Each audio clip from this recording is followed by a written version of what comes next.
예, 오늘은 히브리서 11장 33절부터 40절까지가 본문 말씀인데요. 근데 우리가 그 전에 우리가 반드시 유념해야 될 사실이 하나 있습니다.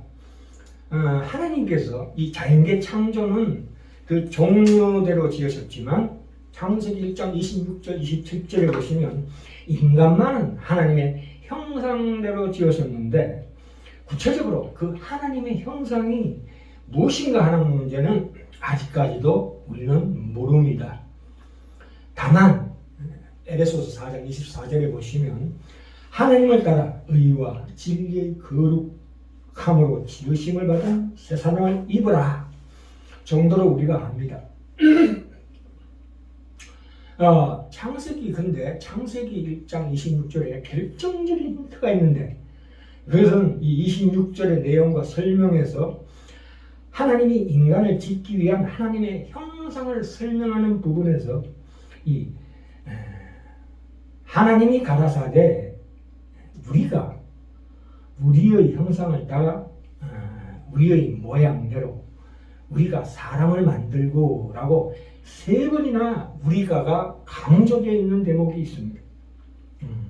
이 말씀에서 하나님을 소개할 때 복수로 서술되어 있는데 그렇게 하나님을 복수로 지칭하는 이유는 우리가 알다시피 삼위일체가 핵심인데 독립된 세 존재, 그러니까 성령, 성부, 성령은 각기 다른 분이신데 분명한 것은 신적 능력에 있어서나 영광이나 속성에 있어서 동일하시고 차별이 없이 우열이 없고 온전하시다. 이 온전하시다는 면에서 한 분이시라는 것이죠. 이 온전하시다는 것이 온전하신 면에서 한 분이시고 두 번째는 그 관계에 있어서 한 분이시다. 이런 뜻입니다.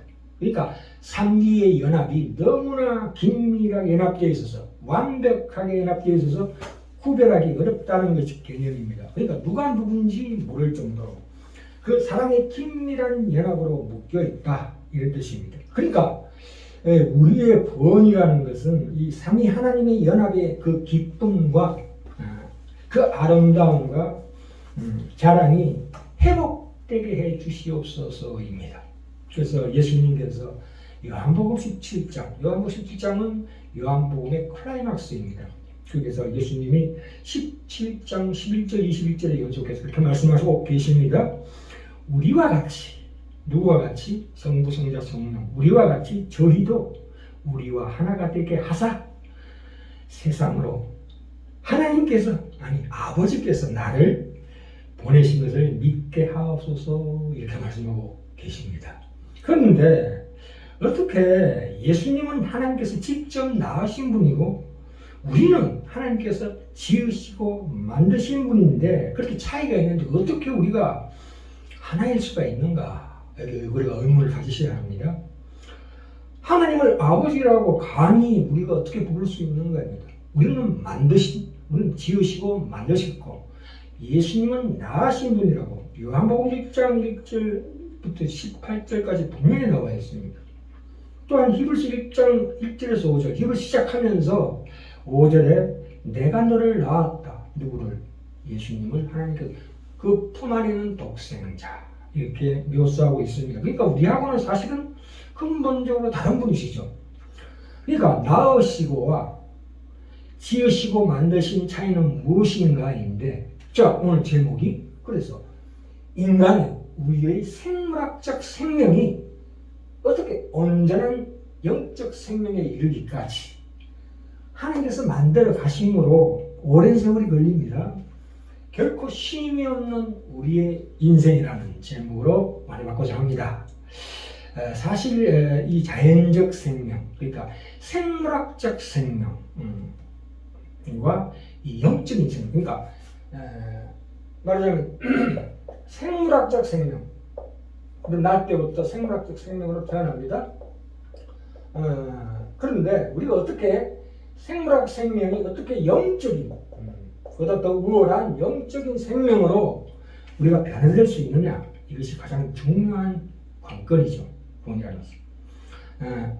이 생물학적 생명이라는 것은 이 자연을 통해 하나님이 지으신 이 자연을 통해서 우리에게 오는 생물학적 종류의 생명이라는 것은 늘 소모되고 쇠퇴하는 성질이 있습니다. 엔트로피 법칙이 있어가지고 제레미 리프킨의 저서에도 나오지만 어떻게 공기나 물이나 어떤 음식을 통해서 끊임없이 이 자연의 보조를 받아야만 유지되는 생명이 영원전부터 하나님 안에 있는 그 영적 생명으로 어떻게 변화될 수 있느냐는 겁니다. 만약 이거 예를 하나 더 드리자면 우리가 좀 죄송한 표현이지만 짐승이 개가 사람이 되는 것과 같은 그런 현상이 온다. 돼지가 날개를 달고 하늘을 나는 것 같은 예를 하나 들어보자면 계속 하나님이 사람이라 치고 우리는 개라 붙인다면 계속 하나님께서 사람이 개를 쓰다듬고 사랑하는 가운데서 그 개가 드디어 사람이 된다는 것입니다. 우리가 금방 구원을 받았다고 해서 개가 금방 사람이 되는 것처럼 그렇게 되지는 않습니다. 그 과정이 있다는 거죠. 그래서 우리가 공부해 볼까 합니다.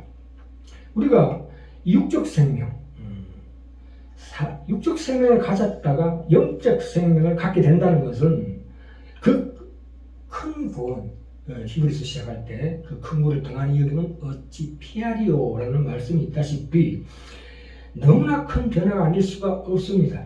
이것이 기독교가 얘기하는 가장 중요한 핵심적인 교리입니다. 하나님이 우리를 만드실 때 어떤 존재로 만드셨느냐, 하나님의 형상으로 만들고자 하셨느냐 하는 것은 참으로 우리에게 주는 교훈이 무시무시하다 이런 뜻입니다. 골로새서 가볼까요? 골로새서 1장. 이 골로새서의 전체가 이 하나님의 말씀을 하고 계시는 뜻입니다. 자, 골로새서 1장 9절에 보시면 신령과 지혜와 총명에 하나님의 뜻을 아는 것으로 채우게 하시고 하나님을 아는 것에 자라가게 하시고 그래서 우리로 하여금 빛 가운데 성도의 기업의 부분을 얻기에 합당하게 하신 아버지 하나님께 감사하노라 이렇게 말씀하시고 난 다음에 15절에 보시면 그는 보이지 아니하시는 하나님의 형상이요 모든 창조물보다 먼저 나신 자니 이렇게 말씀하고 계십니다. 24절에 보시면 그래서 그 고난을 그 과정 중에서 고난을 내가 내 육체에 기쁘게 채운다고 나와 있습니다. 여기 2장에 가시면 이는 하나님의 비밀인 그리스도를 깨닫게 하려 함이라. 그 안에는 지혜와 지식의 모든 보화가 감추어 있느니라 이렇게 말씀하고 계시고 2장 10절에 보시면 예수 그리스도 안에 너희도 그 안에서 예수 그리스도 안에서 충만해졌으니 그는 모든 정서와 권세의 머리시라 해놓고 12절에 보시면 그 안에서 함께 일으키심 구원이죠. 참으로 굉장한 구원입니다. 그 안에서 함께 일으키심을 받았다. 그러므로 19절에 머리를 하나님이 자라게 하심으로 자란다 이렇게 말씀하고 있습니다. 그리고 3장 1절을 보시면 그러므로 너희가 그리스도와 함께 살리심을 받았으면 그러니까 생물학적 생명에 머물지 않고 이 영적인 생명으로 다시 살리심을 받았다. 그래서 10절에 보시면 새 사람을 입었다. 이는 자기를 창조하신 자의 그 형상을 쫓아 지식에까지 새롭게 하심을 받는 자 되었느니라. 그러므로 14절에 온전하게 그것이 매는 띠다 이렇게 말씀하고 계십니다. 이 그분 안에 있는 그러니까 예수 그리스도의 인성이라는 것은 동정녀 탄생은 말하자면 두 번째 순서예요. 첫 번째는 하나님이 원래 계셨던 하나님으로만 그 부활하실 때 살아나신 것이 아니라 그 그리스도 안에 있는 우리의 모든 성도들도 함께 같이 살아났다는 것이죠. 우리를 인도하기 시작하신 하나님의 최종 목적지가 어디냐? 절대적인 온전함이라는 것입니다. 거기서 처음부터 분명하게 이 사실을 우리가 알아야 합니다. 뭐라고요? 절대적인 온전합니다. 우리가 온전해질 때까지 결코 하나님은 쉬지 않으실 것이며 우리도 쉬게 내버려 두시지 않으시는 하나님이시다. 반드시 이 하나님께서는 그 말씀을 이루실 것인데 참으로 의시시하고 무서운 말씀이십니다. 그런데 우리가 죽기 전에 어디까지 변화하느냐는 그리스도인들마다 각각 다릅니다. 그 그릇에 따라서. 그런데 하나님은 우리가 죽기 전에 가능한 한 그 목적지 가까이까지 데려가고자 하실 것입니다. 나중에 다음 시간에 12장을 할 때 그 내용이 나오는데요.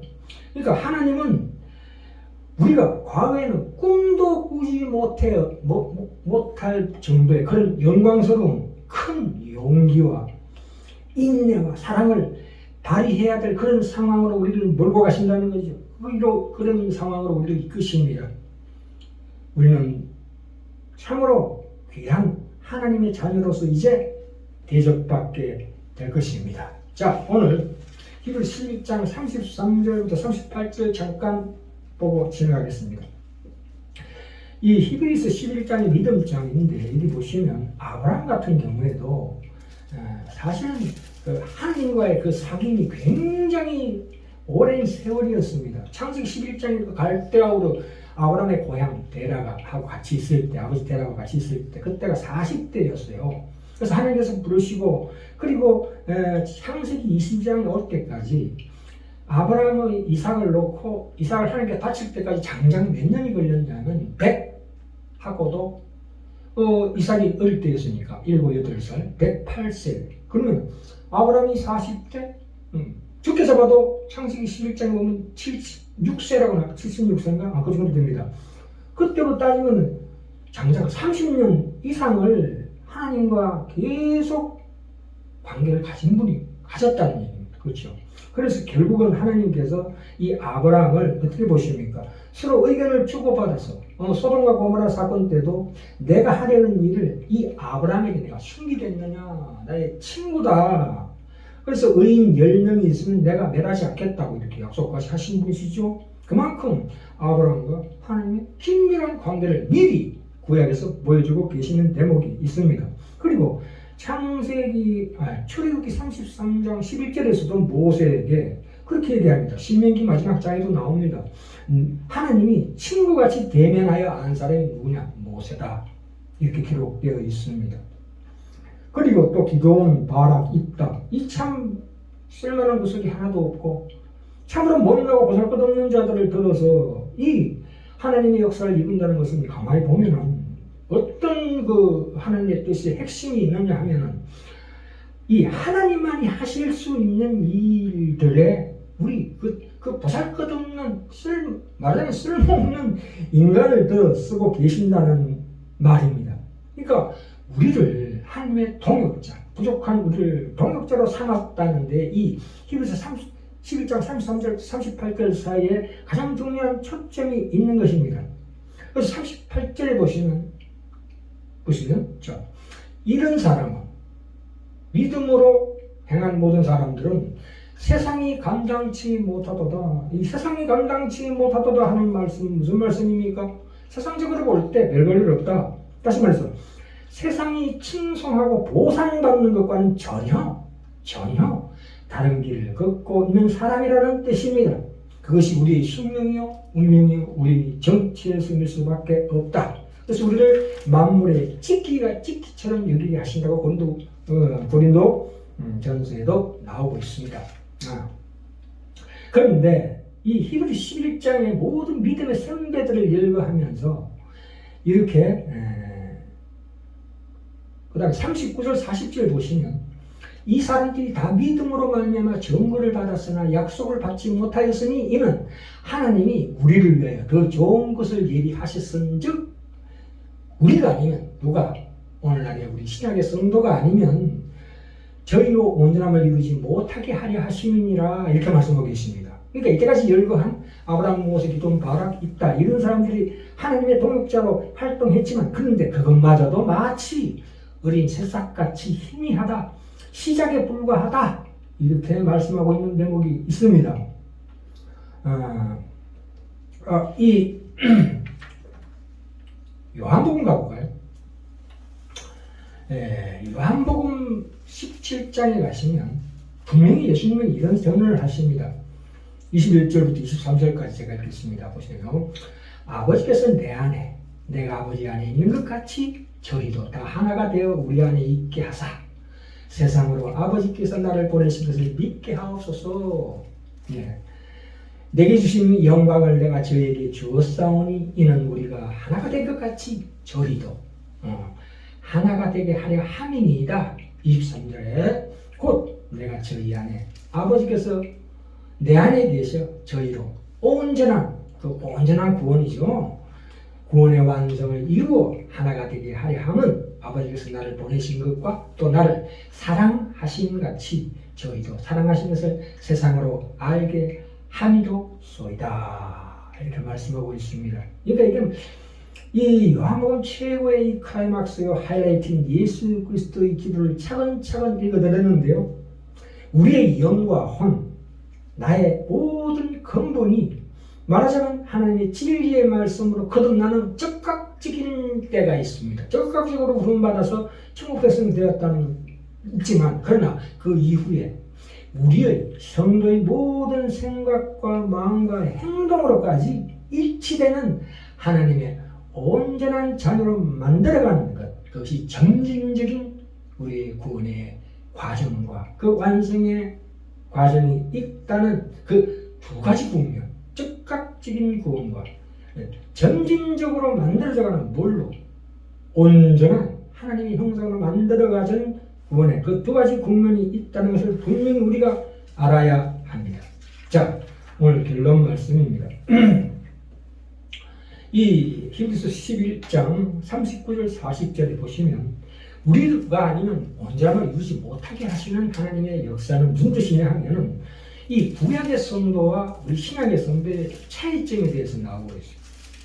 하나님께서 우리를 사랑과 신뢰관계로 묶으시는 가족 같은, 물론 구약에서도 모세와 아브라함을 통해서 가족 같은 관계를 얼핏 보여주셨지만 그러나 그 가족 같은 하나님과 우리가 사랑과 신뢰의 관계, 그 가족 관계가 된다는 실체를 깨닫게 한 것은 예수님이 오셔서부터입니다. 예수님이 오셔서 우리 대신 죽으시는 사건이 일어나기 전까지는 아무리 우리가 하나님의 관계가 가깝다 할지라도 무슨 피조물인 관계로 그렇게까지 우리 인격적으로 대당하게 될 것이라고는 생각지 못하였다. 물론 희미하게는 알았겠죠. 아브라함, 모세 이런 사람들이. 이 구약과 신약의 성도의 차이는 무엇이냐면 구약에서는 시편 103편에 나오는 바와 같이 하나님은 자비로우시고 온유하시고 노하기를 더디하시며 인자심이 풍부하시고 자기를 경외하는 자를 불쌍히 여기시는 분으로 우리가 하나님을 믿고 의지하는 데 충분했습니다. 그것만으로도. 그러니까 무슨 얘기냐면 우리가 이런 개념을 가지고 있지요. 그러니까 예레미야서 31장에 보시면 그들의 열조를 이스라엘의 그 열조를 이끌 때는 남편처럼 손을 잡고 인도했지만 이제 나는 내가 나의 법을 그들의 속에 두며 그 마음에 기록하여 나는 그들의 하나님이 되고 그들은 내 백성이 될 것이라고 예언하고 있는 대목이 나옵니다. 그러니까 과거에는 구약에서는 하나님께서 남편으로 손을 이끄셨지만 이제는 직접 우리의 말하자면 심장 속으로 우리를 성령께서 성령을 부어주셨어. 우리는 스스로가 우리 인격 자체, 우리 성품 자체, 우리 존재 자체가 하나님이 기뻐하시는 일을 해서 하나님께 복받고 싫어하는 일을 해서 벌받는 그런 차원의 믿음이 아니고 내 존재 자체가 내 마음으로부터 영혼이 변화되어 예수님이 내 마음에 오심으로써 마음으로부터의 그 존재의 변화가 즉각적이거든요. 그러니까 강력하게 일어나는 그런 구원이 시작되었다 이 뜻입니다. 우리의 마음을 바꾸어서 우리가 마음으로부터 하나님을 섬기고 자발적으로 하나님을 따르는 자가 되게 하는 것이 바로 우리에게 주시는 이 히브리서 11장 39절 40절에서 얘기하는 우리가 아니면 온전히 하나님의 구원을 이루지 못한다 하는 뜻이 그겁니다. 하나님이 기뻐하시는 것을 성품과 인격으로 하나로 가지는 존재가 되었다. 이렇게 이해하시면 됩니다. 우리가 자꾸 신앙생활 하면서 자꾸 오해하는 게 내가 잘하면 복 받고 못하면 벌 준다는 이런 잘못된 오해를 씻어버리시기 바랍니다. 그러니까 하나님이 좋아하는 것이 나의 기쁨이 되는 그 인격으로 변화되는 데 있다. 그래서 요한복음 17장 아까도 말씀드렸지만 아버지께서 내 안에 계셔 저희로 온전함을 이루어 하나가 되려 하려 함은 이렇게 해요. 그게 구원이다. 예. 우리를 종으로 대우하시지 않으신다. 자녀로 대우하신다. 예. 이렇게 이해하셔야 합니다.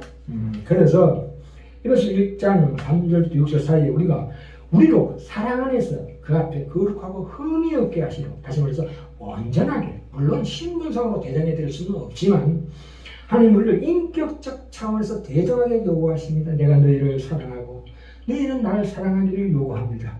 마음을 다하고 뜻을 다하고 성품을 다하여 주 너희 영원한 하나님을 사랑하라. 이 사랑으로 가는 길에 복종과 순종이 있을 수밖에 없습니다. 그것은 우리로 사랑을 해서 그 앞에 거룩하고 흠이 없게 하시는 것이 하나님의 진정한 목적지, 하나님의 목표요, 하나님의 열심이요, 하나님의 의지다. 이렇게 우리가 이해하셔야 합니다. 예, 그래서 결론입니다.